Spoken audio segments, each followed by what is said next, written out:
So now let's explore what happens when we apply a parallelism tolerance to a feature of size. Okay, so in this example, we have a link here. So RFS establishes control of a center plane or the axis of a feature. So that's what we get when we're trying to control the orientation of a feature of size. MMC or LMC is established to control of the surface relative to virtual condition boundaries, and then the feature control frame is applied in a manner associating it with the feature of size, and that means placing it adjacent to the size dimension or attached to the dimension line, or it's attached to another feature control frame. Okay, so what do we have in this example here? Let's look at it here a little bit closer in the next slide. We have this link, and the link has two holes. The two holes here have this has a location tolerance, and it also has a orientation tolerance. Okay, so the parallelism is used to establish the axis. So what we have here is we have a 9/1000 cylindrical zone when the hole is at MMC. That's the orientation tolerance, and that so gives us that 366 virtual condition. Okay, so we got the 366 virtual condition, and then so in which case this pin must fit back up in this hole. It's kind of like a functional gauge, if you will. Okay, so we made the gauge to fit at this virtual condition. We made the hole, so as long as that fits in there. So now the other thing too is we can't really check parallelism in addition to at the same time with location, in which case you see on this gauge here we have an adjustable, so that way it can check the orientation of this hole independently of this position. Okay, so the location is going to be independent of the orientation tolerance. That's what that means. So let's talk about material condition modifiers and virtual condition. Okay, so your cylindrical tolerance of specified diameters are created when you're applying an RFS on a cylinder. And this gets into the difference between what the surface method is and the axis method. I've tried not to explain this to you before because we always use the surface method. Our surface method for us checks it kind of like a functional gauge.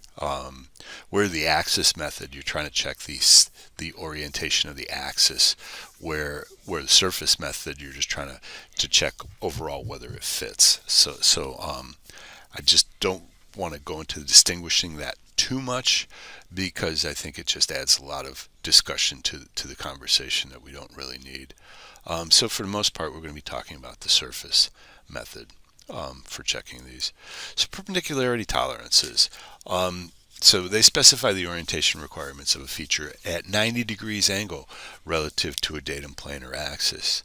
Okay, so on a model, a 90-degree angle is not assumed, but you kind of assume that your 90-degree angles are applied to be basic in an orthographic view. Yes, when we draw two lines perpendicular, two object lines perpendicular to each other in an orthographic projection view, we assume that those two lines are perpendicular or 90 degrees to each other. So you can use either a perpendicularity tolerance or an angularity tolerance. Works the same for 90-degree angles, but not both. So you can use a angularity tolerance if you had your basic dimension at 90 degrees, or you could just use the perpendicularity tolerance but not show a basic dimension at 90 degrees. How to apply perpendicularity tolerances. Okay, it's very similar to what we're doing before. Here we're talking about to a surface, and what we're doing is we have this drawing over here.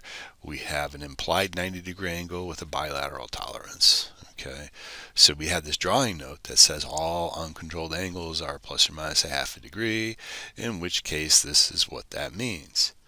On an orthographic view, we don't put this tolerance on there because we assume that those are 90, but with this drawing note, our tolerance is now plus or minus 0.5 on that 90 degrees. So here's an applied basic 90 degrees with perpendicularity tolerance. What we've done here is we've had datum A off of here, and then we take this surface and tolerance it as 7 thousandths to A. And essentially what that means, it means the same thing as putting a basic dimension over here, telling you what the angular orientation is between these two surfaces, which we've assumed to be 90 degrees. Okay, so here's a perpendicularity tolerance reference to one datum feature and how it's interpreted. Okay, in this case, we have a drawing representation which gives us datum A right here. It's that lower surface. And then we have a perpendicularity tolerance on this surface right here back to A of 5 thousandths. Now, really, what does that mean? Okay, so again, rule number 1 says we have a perfect form envelope at the maximum material condition. That's what we're looking at right here. But as we deviate from the maximum material condition, then our perpendicularity tolerance applies.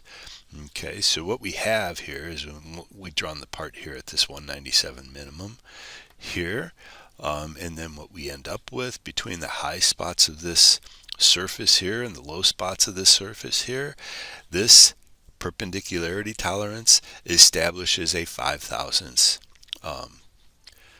two planes that are 5 thousandths apart. That defines the perpendicularity tolerance. So this is the meaning of a perpendicularity tolerance and how it's interpreted. And how will we check that?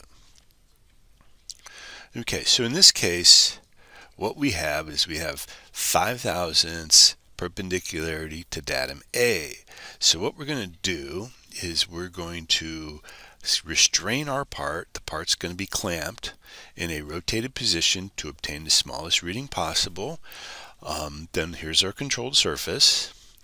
We are going to clamp that to a surface plate, which is perpendicular. Here's we got another simulator that's perpendicular to our surface plate. We're going to clamp this part to this plate right here, and then we're going to run this indicator over it, in both directions, left to right and back and forth, and that's going to tell us, as long as the full indicator movement was less than 5 thousandths, it's going to tell us our part complies with that tolerance. This is how we would go about inspecting that perpendicularity tolerance. Now what happens when we have a perpendicularity tolerance reference to two datums? That's what we're talking about right here. So in which case we still have datum A, and we got 5 thousandths to datum A, but we also have a surface here on the back side of this thing, the far side of this part, and it's datum B, and we also have to be 5 thousandths with respect to datum B. So what does that mean? It still sets up the planes, but it sets up the planes in two different directions. We're looking at datum B now from this side, and we still have these perpendicular planes 5 thousandths apart. So we still have our perfect form envelope, and we still have, but what we have here is we have further restrained our part. And how do we check that? Okay, we're going to check that by a very similar setup to the last time we checked. Let's take a peek at the last one. This one we have one datum, and we only restrain our part up against this one datum surface here, this datum surface here. That's what we did. Now when we have two datum surfaces like this, we need to restrain our part not just up against this datum surface here, but we need to apply another datum simulator over here to restrain that part in those two planes back to those datums. And we're going to then, after that, we're going to run the indicator across both back and forth and front to back. So that's how we're going to check it, and that's the difference between checking a part with one datum feature with perpendicularity and then two datum features with perpendicularity. Here I want to we'll close this presentation out here with this slide here. Perpendicularity tolerance on a face surface of a shaft. Okay, so this is tolerance relative to a datum axis. Okay, in which case I have this datum A here is a feature of size, and it's like There's no modifiers available here, and we have a perpendicularity of the surface. What does this mean? Well, first of all, we really need a size dimension from this face over here to this face over here. We would need that to establish our perfect form boundary. But what this means is I'm going to have a 7/1000 distance between two parallel planes that are perpendicular to datum A. That defines my tolerance zone. Now I could also put that, like I said, I could also put that maximum form boundary on here too. So I'm going to end this slide right here, and then we're going to pick up on the next one. Thank you.